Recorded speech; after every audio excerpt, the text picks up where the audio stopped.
Hi, everybody. It's Mike from here, the Watchman. Now, listen, I want to tell you right up front here, our guest lives in a very remote location, and I live in a very remote location. So we're having a little connection issue, but we're going to power through this. Today on the show, we'll have a very dear friend of the Watchman. It is author, researcher extraordinaire, Carl Teichrib. Carl, thanks for joining us. Hey, Mike, it's a pleasure to be with you today, and hopefully we can get through our little technical glitches here. The wonders of the internet, right?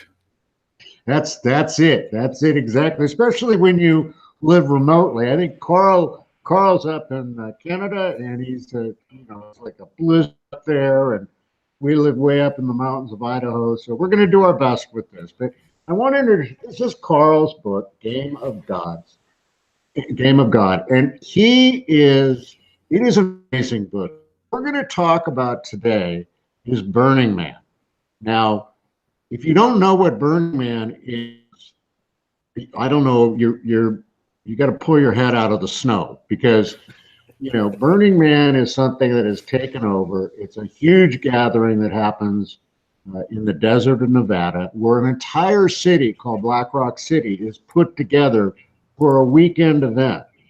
Now, for those of you that do know about it, you're one of us, you think, oh my God, I don't even want to hear about it, because it's debauchery and nudity and drugs and all this stuff. Well, you need to look at it a little further than that, like Carl does in his book. And Carl pops up in these incredible places. I mean, he actually goes to Burning Man and talks to these people about Christianity, about God. I mean, right there in the trenches. I mean, I don't know how he does it, but he came to a conference that we put up in Las Vegas, Nevada, North Las Vegas, with Billy Crone, and we did a little side trip to go out to see Area 51.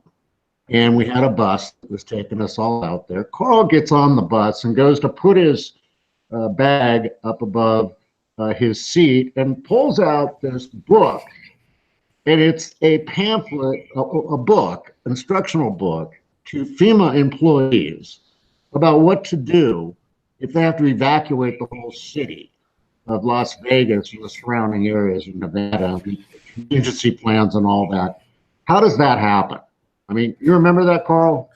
Absolutely. In fact, I was just looking over at my shelf because I have it just over there somewhere in my stack of books. But yes, it was a 150-page plus FEMA emergency response manual on how to handle a situation where your urban area is hit with weapons of mass destruction or some other cataclysmic event that essentially threatens your entire city.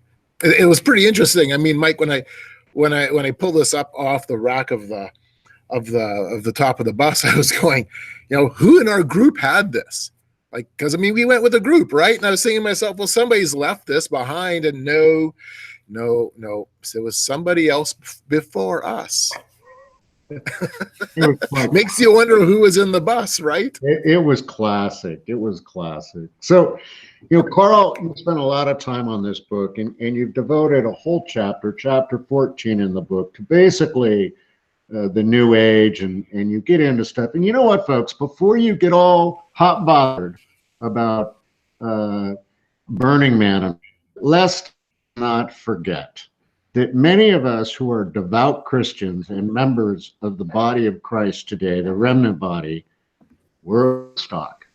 We went to rock concerts in the 70s, and I mean, I did, and I'm telling you, you want to see debauchery, that was debauchery. But, I want to read you an excerpt from Carl's book, and it's the kind of his final statement about Burning Man. And he says, the fact remains that Black Rock City, which is Burning Man, is symbolic of our shifting global epoch, a blending of the spiritual self and the sacred secular. Stripped of its party reputation, what we find is a cosmopolitan experience at the crossroad of religions, philosophy, and ideology. a place where modern forces of change merge with ancient forces of spirit. Burning Man epitomizes the temple of man in the age of re-enchantment. It's foreshadowing. Now, Carl, that last bit in that chapter really grabbed me because there's been articles out after last year that Burning Man, the fire's gone out. I don't really think that's true. So I want to talk to you about what do you see as the impact of Burning Man and why has it become so incredibly successful? How many people were there last year? Last year, we had about 80,000 people participating, 70,000 paid ticket holders, and then roughly another 10,000 volunteers, support staff, emergency staff, that type of thing. So, 80,000 people in the desert for 2 weeks. I mean, they basically just built the city out of nothing. And yeah, that's a lot of people to gather in a really remote and inhospitable part of Nevada. And what is the phenomena of Burning Man? What is drawing all these people there? That's a great question, and it's hard to answer because everybody's coming with a slightly different reason for attending. I mean, I've ran into people, Mike, who are just there for the party. All they're there for is a week of getting away from the office, letting loose, and going crazy. And yeah, absolutely, you're going to find people there who are only there for the party element of it. And I've ran into people who are there for the sexual adventure, because yes, there is that sexual, sensual aspect to the burn experience. And then I've run into people, and this is where I think it gets really important. I run into people who are the social change agents, the techno elites, the people who provide us with the technologies that we use, the Silicon Valley crowd that provides us with the the techno gadgets that we're all using. And they're there talking about how to restructure the world. They're talking about how to find creativity in a new global way of thinking. Listen, last year I was, just to give you a sense of the important side of this. Last year I was at a talk in one of the major tents that was set up. It was a kind of a cyber community. Must have been like maybe 80 people or so in this tent, and we had a big conversation, and leading it was one of the leading lights of the Bitcoin and cryptocurrency community. And he had just come back from a 4-day psychedelic ayahuasca experience. And so he, over the course of about 2 hours, he laid out a blueprint. And it was just a rough blueprint, but he laid out this blueprint for how to restructure civilization. And first of all, he basically boiled down, we need a new spirituality, and that is the Eastern spirituality, that's psychedelics, that's the New Age, that's mysticism, it's experiential. And they said we're building a new social structure. He says that's what we're doing at Burning Man. That's what makes this important. We're playing in a great big sandbox, and we're engaging in social engineering on the fly right here to build a new social ethic. Now he says what we need underneath that is we need some type of cryptocurrency, some type of digital currency that where our buying and selling will be more or less mirroring the social and the spiritual worldview. And underneath all of that, he says, how do you manage something that broad, that in-depth? You need artificial intelligence. You need some global artificial intelligence infrastructure to make all this happen. Now, he broke that down over the course of about 2 hours.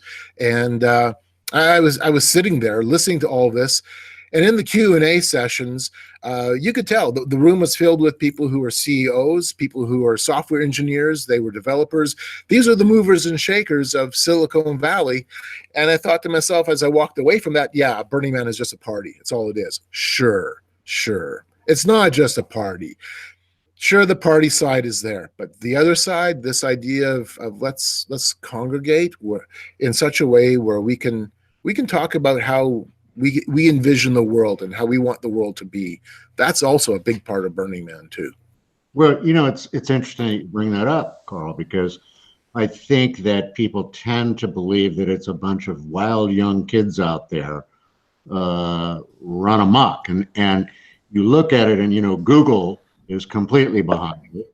And as you said, you have CEOs from some of the major tech countries in the country attending and gathering there to somewhat plan the future, as it may be. Now, right. You have a tent there, and what is it that you guys try to impart upon the people who attend from your tent? Well, first of all, recognizing that there's 80,000 people, one little tent with a handful of us guys, we can't make a very big impact, but we have had dozens of conversations over the course of this last year's burn, then the year before. Set up a tent, and we have a sign at our tent, and our sign says Camp of the Unknown God, Base 17 was Hill, and so all these set up to different deities, including a monument to the unknown God. And then Paul proclaims that to the people of Athens. Look, the God that you have this monument erected to, he is a God I will. And so we have that sign set up to be a provocative statement. And people come by, and Mike, this is what they say. Who is the unknown God? Or where did this come from? Can you tell us what the sign's all about? I mean, conversation after conversation over the course of the 8 days, and some fantastic conversations. And not just that, some good relationships have been built because we're there with a tent providing a Christian outreach in our very small neck of the woods inside of Burning Man. Last year we had my friend Bob Worley and my friend Jen Wright, who was with us, and with myself, and then we also had 3 others behind us who were part of our camp too. And so we had 6 people all told in our little group. And the year before that, it was just Bob Worley and myself. And I'll be honest, we had fantastic conversations. And I was expecting. First time I went in, Mike, I'll be honest, I was a little bit nervous about it. What kind of feedback? I mean, would we have people angry with us? No. In the last, the 2 years we've done this, we only had one person upset when the name Jesus Christ came up. Otherwise, people were hungry. People really were hungry. People came back 2-3 times to talk to us. This last year, we had guys that stayed around our camp area all week long. And they heard conversations about Jesus Christ repeatedly all week long. And to the point where one of the guys we were hanging out with us for the week, we just met him there. And I said to him, halfway through the week, I said, what's wrong with you, man? I mean, you got everything under the sun imaginable at your fingertips. Any carnal pleasure, any spiritual thing you want to pursue, it's all here. And you hang out with a bunch of Christians. And he looked at me and said, I'm learning so much from you guys. I'm like, well, that's what this is about. Bingo. That's what this is about. I mean, that is so crucial and important, Carl, because, the people that are there are people that are going to, whether you like it or not, be running this country as we move forward. They Yep. are the next generation. And it's I once had a pastor say, I won't go anywhere where there's sin. And I was like, wow, maybe you ought to find a new job. So it's important for Christians, especially those who call themselves part of the remnant body, to get out and get busy in these situations and talk with these young people. Now, do you get a sense there, though, that this is an event that is controlled by the globalists? Oh, it definitely has. Well, how do I say this? That's a great question, Mike. Yes and no. I mean, it is an event where people are creating their own reality on the fly. So it's always experimental. Hey, I mean, you can bring in any art pieces you want. You can participate how you want. But at the same time, it attracts to itself people who are the world technocrats, people who are the CEOs of your major tech companies. They're all there. With insiders, they're all coming into it. I mean,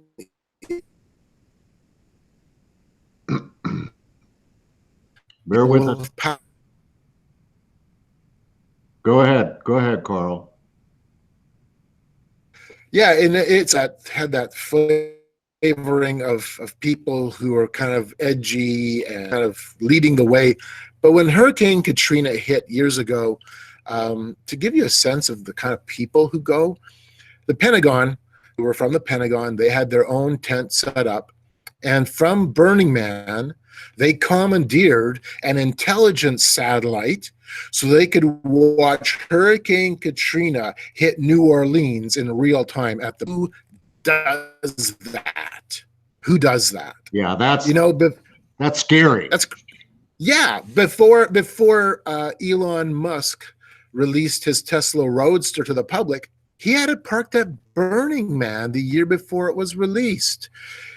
Google is well known for their connections to Burning Man. My goodness. In fact, Google's very first doodle back in 1998 was the Burning Man symbol. And I mean, it was given the day, or pardon me, the week that Google would be incorporated as a company. And what Google's founders were saying to Silicon Valley was, look, Burning Man is so important to us that while our lawyers are back in San Francisco, we're partying in the desert at Burning Man. That's huge. Who does that? It's incredible. And I'm trying to get to you'll probably remember it. Your last sentence in chapter 14 about it being a foreshadowing sort of event. Talk to us a little bit about that. Oh, it really is a foreshadowing event. It's a foreshadowing event in that it brings together technology, it brings together social engineering, and it brings together spirituality, particularly a pagan, mystic, shamanistic type of, and it does all of that in the context of you can go and explore this for yourself, and it holds it out to those who are participating. This is part of your human development. This is part of your human potential. Look what you can do. Look what you can become. Look what you can explore. We can do this together. And really, it's a reflection of what the world already accepts, what your neighbors accept, what your community accepts, what your family accepts. And this is something that I've told people. I've done this publicly as well. I've said, look, when I've gone to Burning Man, I'm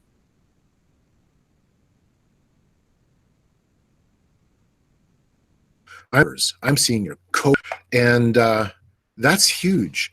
That's huge. It's a reflection of the world around us, but at the same time, it's also engaged in engineering. So, I mean, yeah, it's not an inconsequential event. It has some real importance. And it's not just one event anymore, Mike. It's not one event. Now there are regional burns around the world. Hey, Israel has their mid-burn where they burn a great big effigy of Adam and Eve.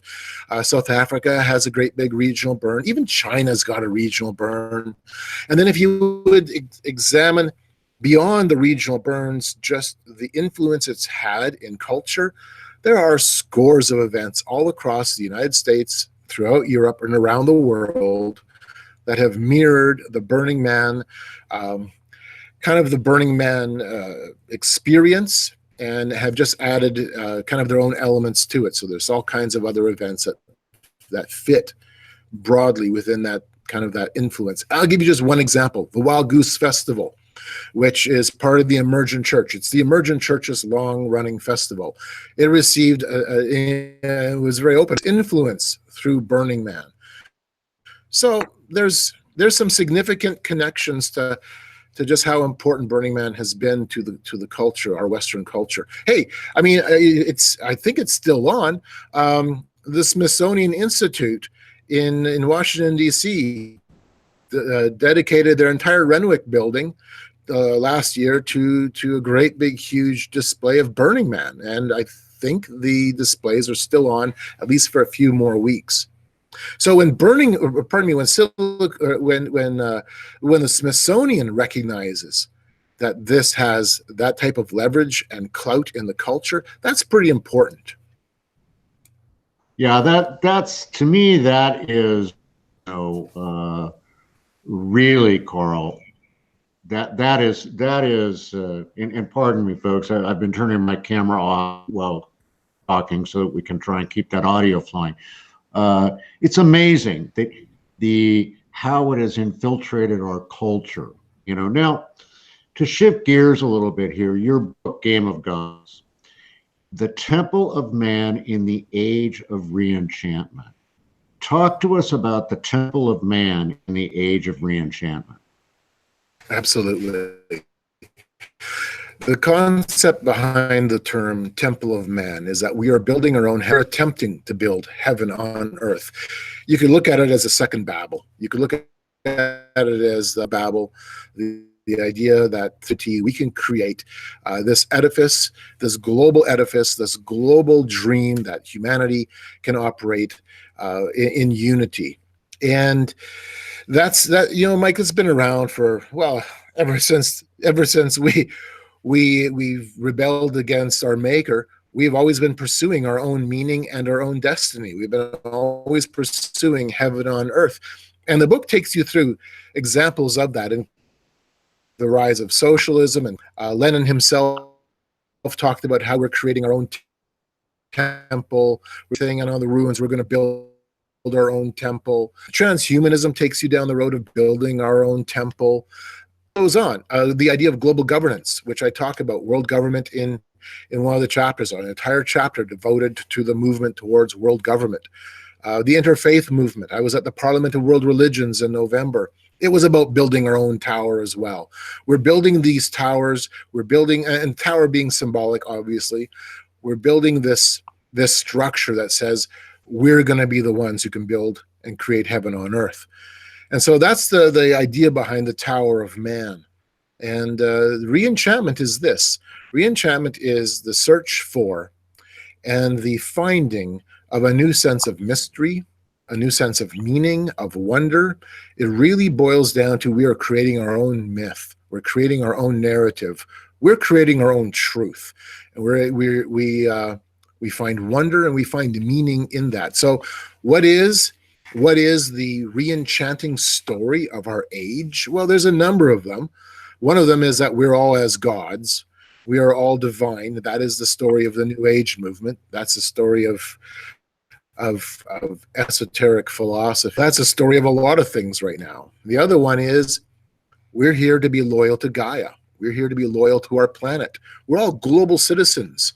I bring that out in the very first chapter of the book, and I lace that all throughout the entire text. The sense of we are trying to find our new meaning and our new purpose. We've rejected Christianity. That's gone. That's done. We're finished with that. So now we have to find a new story. Well, what is that? That new story will inevitably be the old story of paganism. And I'm arguing in the book that really that's what we're seeing. We're no longer in a postmodern world. Yes, postmodernism still plays into it, no question. But we really are entering an age of the pagan worldview, the worldview of oneness. And that's re-enchantment. That's looking outside of ourselves, trying to find a myth that we can all connect with in a temple of man. Burning Man just happens to be one very good example of that. It's interesting you brought that up because actually, if we look at it, I think what we're seeing here is that people find it much easier to create this new ideology than to follow what's laid out to us in the Bible. I mean, look at, there was an article on Drudge today about how men now prefer these sex robots to actual women. And I mean, it's kind of like I'm looking at when did we go from Adam and Eve to Florence and the Machine? I mean, that's where we are right now. Mm-hmm. And it's this movement that's sort of all about instant gratification. And I'm going to be honest, before I was saved, I was of the flesh, and it was all about instant gratification. But having been down that road and being where I am today, I can truly tell people how much more rewarding it is if I do today. And that's what I appreciate about you. That's what I appreciate, that you're willing to go into these places and research this and write about it and kind of give us an idea of what we're faced with so that we can help to spread the news of Jesus and Yeshua and make a difference. Now, Carl, it's kind of, if I'm not mistaken, we see this beautiful library behind you there, and it's been a year now since it's been in there. Is that correct? That is correct. Yes. I'm very fortunate. For over a year, my library and all my research work had been put in storage, and I had no clue when it was going to be coming back out. And as I was working through the book, and thankfully, I had a room where I could work on the book. But as I was working through it, it was really it was tough. It was difficult because I knew I had the resources at my fingertips, but it was all in boxes and all put away. And a year ago, we had the opportunity to purchase a small building and to set up a research library. And so we've been really blessed with that. And yes, you're seeing a little bit of it. I'll just move it around. It's a good size. Oh, I just dropped my mic. It's a good sized library and a good sized room, which is nice because we sure use it. It's meant to be a resource. Other authors call me up and say, hey, can you help me with finding this quote or back up, the research I'm doing with some of the research that you have in your library. And I think it's important in this day and age, Mike, when everything is going digital, to actually have the backup of physical copies of your material, to have that research where you can go back into it, even if the web goes down, or if, let's say, conservative sites all of a sudden are removed, your work might all be stripped off the web. I want to be able to go and literally pick it up off my shelves and start again. It's in a way, it's almost a fail-safe. Well, Carl, you and I are old. We keep like everything regarding Hear the Watchman in printed form and paper, backed up, burned on, DVDs. I don't know. I don't trust this whole thing that we call the cloud, but it is what it is. So here it is again, folks. Game of Gods. You want to get out there. Carl, talk to us about where they can find this. Right now, the best way to do it is through Amazon. Prophecy Watchers also carries it, but Amazon, you can order it directly through them. I also have a website, gameofgods.ca, and you can check out a little bit more about the book there. And you can purchase it through that, but even there, it's going to take you basically right into Amazon. So that's the easiest way. Now, next, Game of Gods. What do you do from there? Well, yeah, that's a great question, Mike. I'm going to keep doing the research. It has to be done. A lot of times people have said, why do you keep going to events like these? Well, because the world is changing, and every year it's changing some more. And there's always things happening, and you can make a difference. And we want to try to make a difference wherever we go. And so it's important that there is a Christian witness. First of all, a witness to the fact that these events are taking place, that the world is changing, but then where God leads and how the door is open to be a witness for Christ, if you can, even in those locations. And so Burning Man is a great example of that. I go to many other events where I can't speak, where I'm just literally a fly on the wall. But we're going to continue doing the research and might do a few more books down the road. Hopefully. We're going to all be waiting for that. Carl, speaking of events, folks, don't forget, go to hearthewatchmen.com, March 28th through the 31st, Dallas, Texas. We're sounding the alarm. If you want to get out there, you want to get busy, just go to hearthewatchmen.com. Check it out, see if it's for you. We certainly think it is. Carl, thank you so much for joining us today on the show. It's always a pleasure to talk with you. And we'll do another show here when spring hits, and we can actually connect with no problem. Sounds good, Mike. Sounds good. Thanks for letting me be a part of your day. Well, God bless you. And that, folks, that's going to wrap it up for the Watchman's Report today. Don't forget, there's nothing you can't do with Jesus in your heart, except nothing at all. Get out there, get busy, do what Carl's doing, come to a conference, go out on the street, be a person, live the life that Jesus wanted you to live. God bless each and every one of you. We'll talk to you next time here on the Watchman's Report.